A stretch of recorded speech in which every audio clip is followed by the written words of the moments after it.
Hi everybody. This morning I was doing some slow stitching on burlap. Have you ever done anything like that? Just slow stitching on burlap.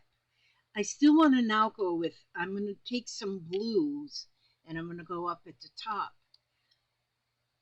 for like a little bit of sky. See, this is like a little ground and some flowers, and just doing it on burlap. It's so simple to do. See, if you've got some burlap, what you need to do is I'm going to take the sewing machine here and I'm going to just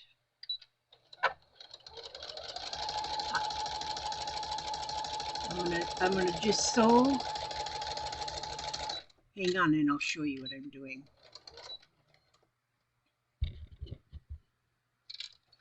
I'm just putting a line of stitching around the frame of it, sort of like to frame it.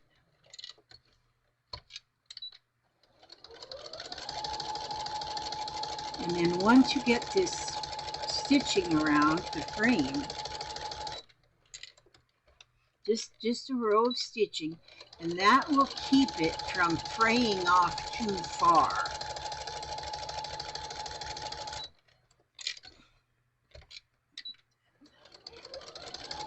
Okay, see?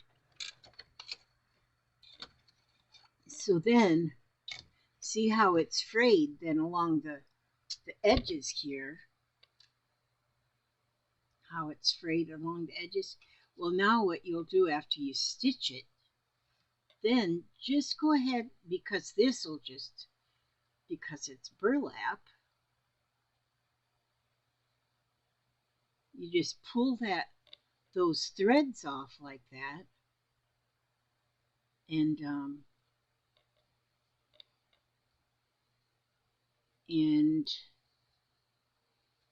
then you've got that frayed edge. See how pretty that is? And that sort of just frames your little art piece.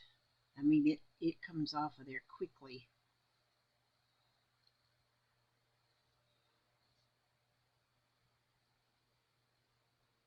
And then that thread, that where you just sewed that thread on there,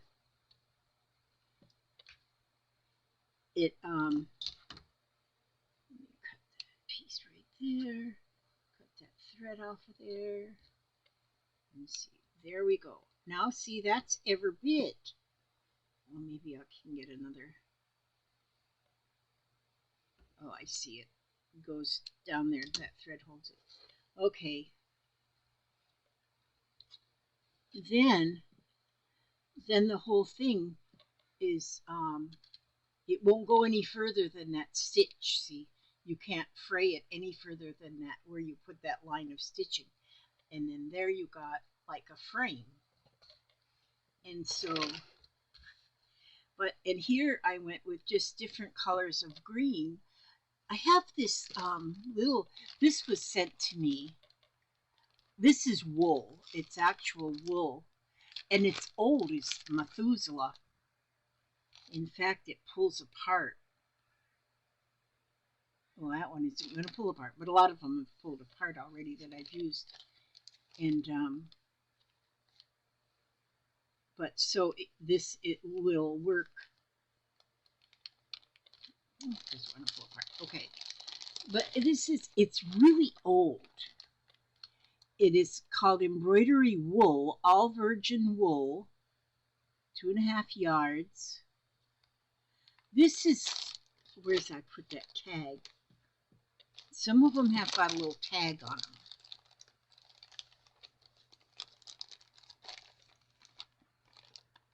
There's a little tag from when it was purchased, and it was 6 cents. 6 cents on there is what this cost when it was new. So that can tell you how old that is. 6 cents, made in the United States.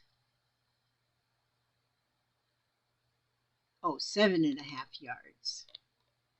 But yeah, that's some old stuff. But I'm going to be using this. After I do this thing up, I want to play with it still some more, and do it in some. Well, I'm going to use this too. Do it in some wool felting, needle felting, and so now I want to put. Let's see. I got some gray, and then I got this color blue, and this color blue. So I got, oh, and this one too. So I got 4 different colors that I can use up here in the sky. And if you can see in the in the ground, I've got 4 colors in there too. And I didn't do any particular stitch, because I don't know particular stitches. So, and I didn't put a knot in there. I wanted to put a knot in there. Okay. So,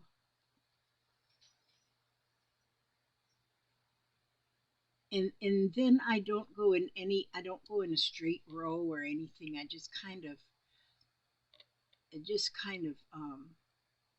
go wherever my needle wants to go.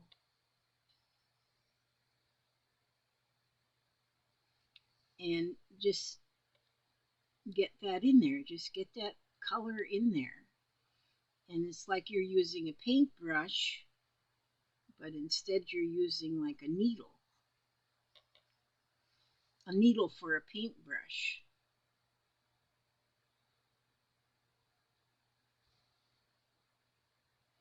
And what I'm going to do with this, once I get this to where I think it's finished, I'm not covering up all the burlap. The burlap is going to show. And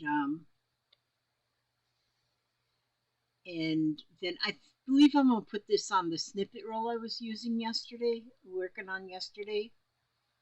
And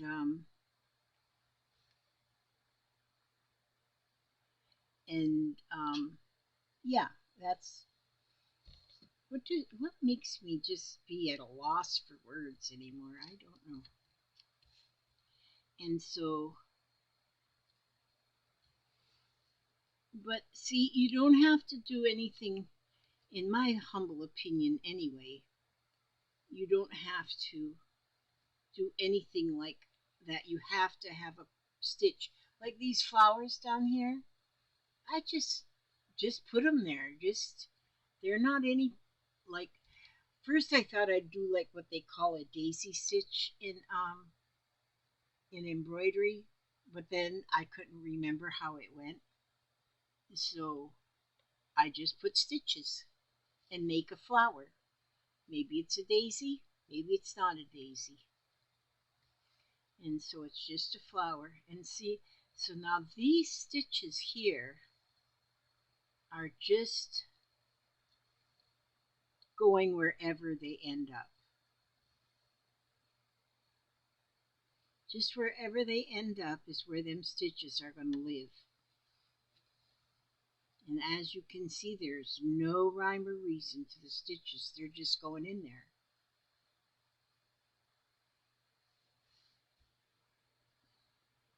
And I'll just go back and forth a couple times till I use up this piece of yarn. And you can use any yarn. And if you were using like the eyelash trim yarn, can you imagine how pretty that would look? I might even add some of that. I'll have to dig for it because I know I have plenty of that too. And but if I had some like white or off-white eyelash trim, that would go good in here and make it almost looks like it was snowing or the clouds,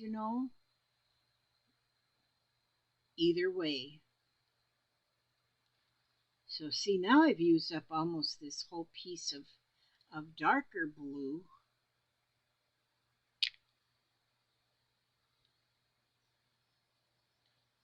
And as you can see, I have no nothing's in any kind of fancy order. You know what I'm saying?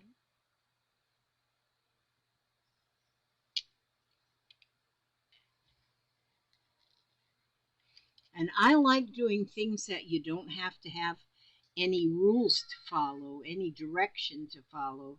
You just do whatever your heart leads you to doing.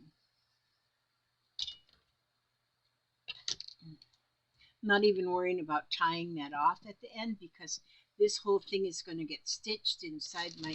If you watched my video yesterday on this snippet roll, this is a snippet roll that I won't ever be snipping anything off of. It's just going to be forever a snippet roll. But this is going to go in there somewhere too. And so there, I use that whole piece of that color blue. So now I will get this color blue, and it is so soft. This is wool, and wool is just so soft. It's put together with a metal clip right here. Well, I just cut that metal clip off like this, and then I've got these strands that are about a yard long. So I'll just take one of those strands and then I'll put that in. Oh, there's my needle threader. Boy, since I put my needle threaders on this heart, I've never lost them. You just attach them because needle threaders can get lost in the shuffle so easy. But since I put them on here a couple months ago, I've never lost my needle threader. So that's pretty cool. And so now I'm going to take this lighter color blue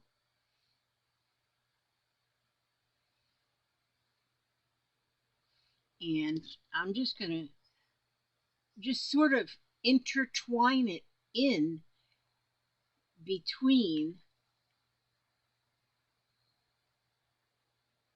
in different ways, just different places.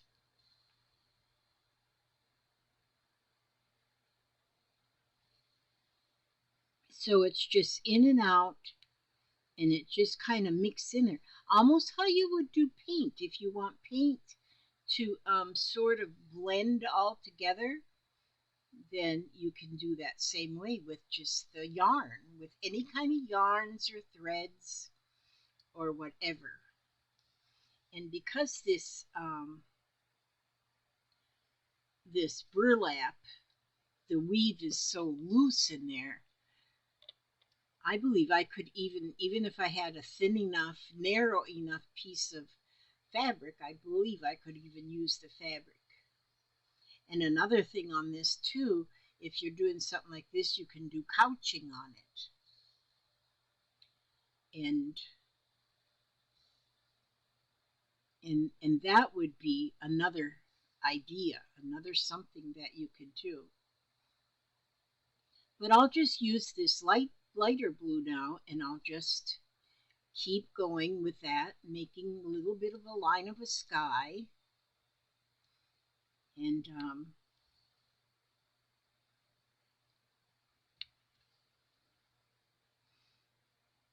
I think I want to go put some different shape to it here a little bit. So it's not just, see, like this one I have kind of curved. It's kind of curved up here. See if you do a little curvature there, see? You can do that. Oh, I hear Kai awake.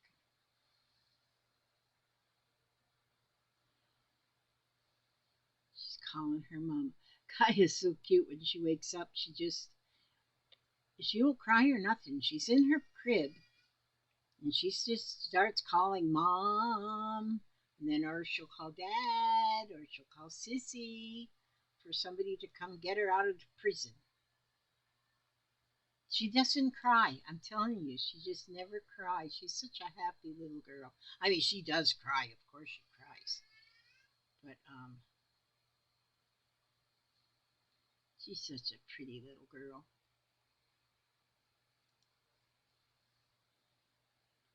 And so see, now I've almost used up that second color of blue, and it's just kind of mixing all in there.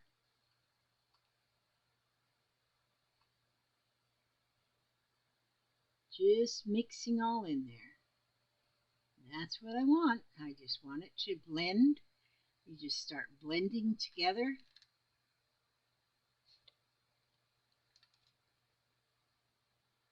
And that's done. Okay, so nip that off of there. So now I got two colors in there. But didn't I say there was a third color that might work, or maybe even a fourth color? Yeah, this one here. And see, it doesn't give you, does it give you?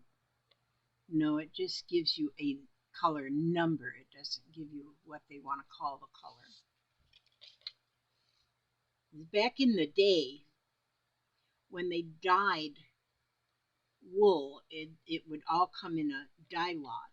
So if you were making something out of one color, you would want to get plenty of out of that one dye lot, so that you wouldn't, because they might try to make this this color again, and then if just coming in a different dye lot, it would just turn out differently. So now they can put a color on, and a lot of times if you a lot of brands that you can buy in especially acrylic yarns. You can buy one this week and buy one in 6 months from now in the same color, and it'll be the same. Not all of them. Some of the more fancy ones are different, and you have to. They do have dye lot numbers. I don't even want to throw these away. I want to use these.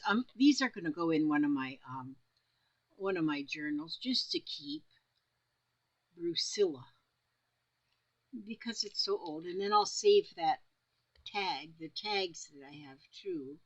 I'll save them, and I'm going to put those in one of my pages of a journal. Okay, so now this is a little bit in between, not as light as that one, not as dark as that one. And so I'm going to start. Oh, thought I put a knot on there. No, I didn't put a knot. I did cannot put a knot. I did cannot put it. You know what I have? I've got some wooden buttons that I got from Temu that are, see, here's where that, like I said, it'll just pull apart. I don't know if that's just the way this yarn wool would be, because you can pull roving apart like that. Wool roving, so. But I will save this piece that I just pulled off, because you can pull it apart. You can pull it apart and it'll be just like wool roving then. And so I can add it to, I think I want to do some of that today too.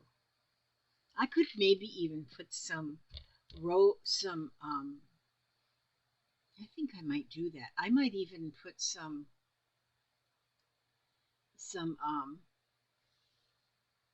needle felting even on this piece here. Oh, that would be pretty. In fact, I could use needle felting and actually put some clouds up here. I just love doing things where there's no direction, no rule. You know what I'm saying? I like that. I like just to come up with whatever happens, because it's almost surprising. You know, when you're doing something that you don't have any direction or any rules or anything, that um, then you almost surprise yourself when you finish a project, and it's just, I guess that might be what they would call the artistic value to it.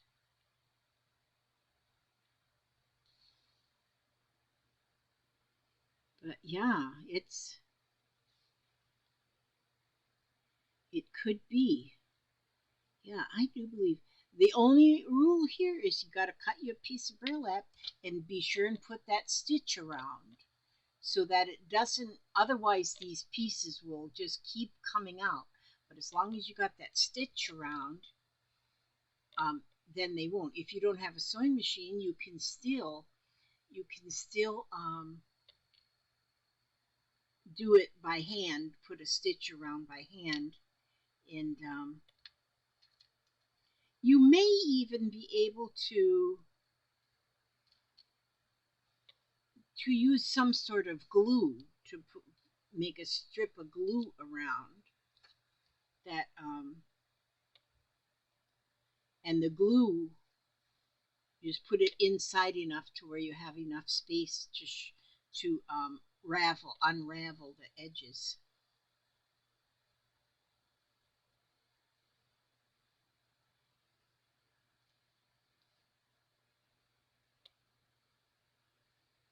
Let's see there, how that is just pretty. See how that's coming along the sky? The sky is coming just along. Just nice. And already that's pretty, just like that. Then what did I have here? I said this gray. Gray is a good sky color too.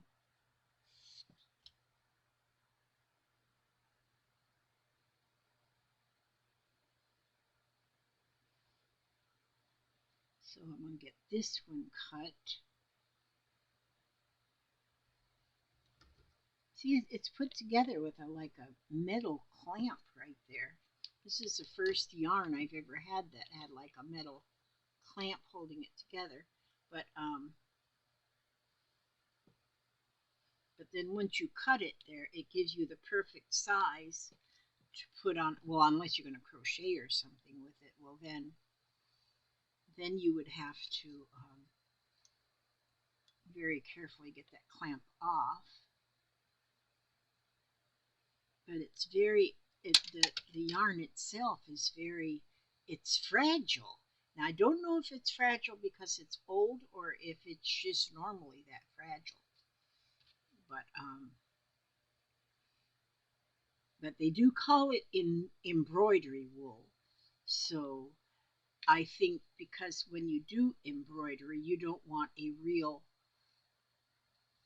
long piece of yarn on your needle or thread on your needle, because then it'll get all locked up or knotted up or whatever. And so,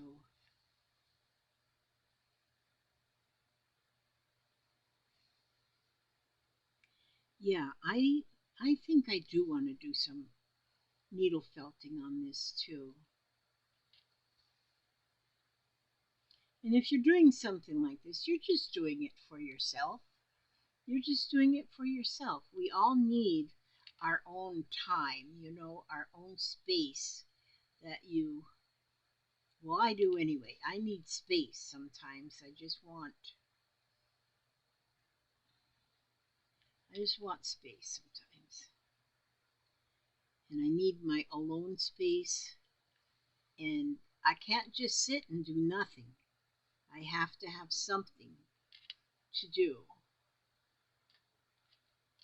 And this is what I do. I just get me a cup of coffee here. Well, I get me a big old cup of coffee. Mm-mm. That's good coffee.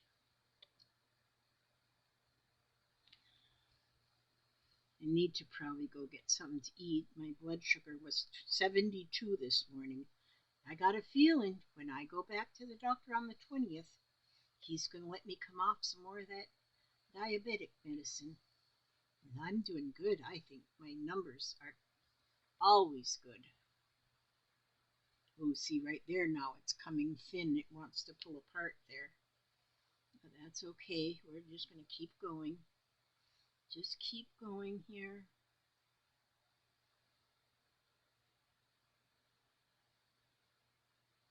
Actually, I could be doing these stitches where I don't get so much yarn on the back.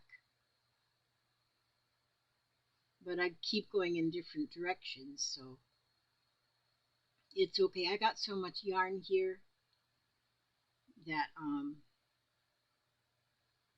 I could do these from now till the cows come home and I still wouldn't run out of yarn. Soon I will start getting, I usually start about June making my hats for my donation at the end of the year. And so this past year again, gosh, I had such a large amount of hats. I think we had, I don't remember, I don't think I even actually counted the final tally of how many hats got donated. But there was hats and scarves this year and gloves because I had a lot donated. They get donated to me. Many things get donated to me, and then I pass them on to my friend who gets them to the homeless.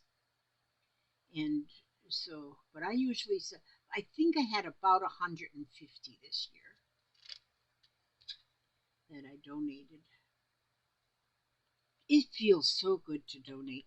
I don't actually see the people that get these, that receive them. I don't get to see that, but I get to see. It just feels good. It just feels good when you know you're doing something for someone else. And so there you go. See, that's not done. I think I'm gonna end this video now because it's almost half an hour. But then I'm gonna get my needle felting stuff out, and I'm going to do some needle felting on this, and I think it'll work. I don't know. And then maybe I'll make another video as I get that needle felting going on. So let's see what Jesus has to say this morning. Jesus calling. Jesus is calling me up on the phone. And today is what day? Today is February the 11th. And let's see, February the 11th, February 8th, 9, 10, 11. See, I miss those days. Okay, February 11th. It says, my peace is like a shaft of golden light shining on you continuously. During days of bright sunshine, it may blend in with your surroundings. On darker days, my peace stands out in sharp contrast. I'll show you my wig. In sharp contrast to your circumstances. See times of darkness as opportunities for my light to shine in transcendent splendor. I am training you to practice peace that overpowers darkness. Collaborate with me in this training. Do not grow weary and lose heart. And so there, that is, so on dark days, my peace stands out in sharp contrast. And doesn't that make sense? That does make sense. And when we talk about dark days or sunshiny days, it can also be, you know, I call myself having dark days now every once in a while that aren't because it's dark outside. It's just a dark day. It might be, you might be just kind of sad, or I was just messaging back and forth to my friend Trina, and she was kind of having a dark day because, well, she lost a son almost a year ago, and so her son's child was having a second birthday, And she said that put her into a little dark space there, because you miss, there's things. So, but when you're having a dark day, whether it's dark and gloomy outside or if it's just dark and gloomy inside of your head, then God will send just a ray of sunshine to you in some way or another. So when you think about, oh, today is just sad, it's the anniversary of whatever. Just on January 22nd, my mother passed away on January 22nd. Not this past January 20th, 35 years ago on January 22nd, it was 1989. So when it come to the January 22nd, I thought, oh my gosh, I was really in a little dark place. I was missing my mom. That ray of sunshine was going out into the front room and watching my 2-year-old granddaughter dancing. She was watching a little video, and in the video they was dancing, and she just danced along. That was the ray of sunshine. So you just watch for those little rays of sunshine that come that come when you're least expecting it but most needing it. There you go. Okay, I ask God to watch over you every step you take, every move you make, and keep you safe and secure, happy, humble, and healthy. And I will see you on the next video. And thank you so much for watching. Thank you so much for watching. And God bless.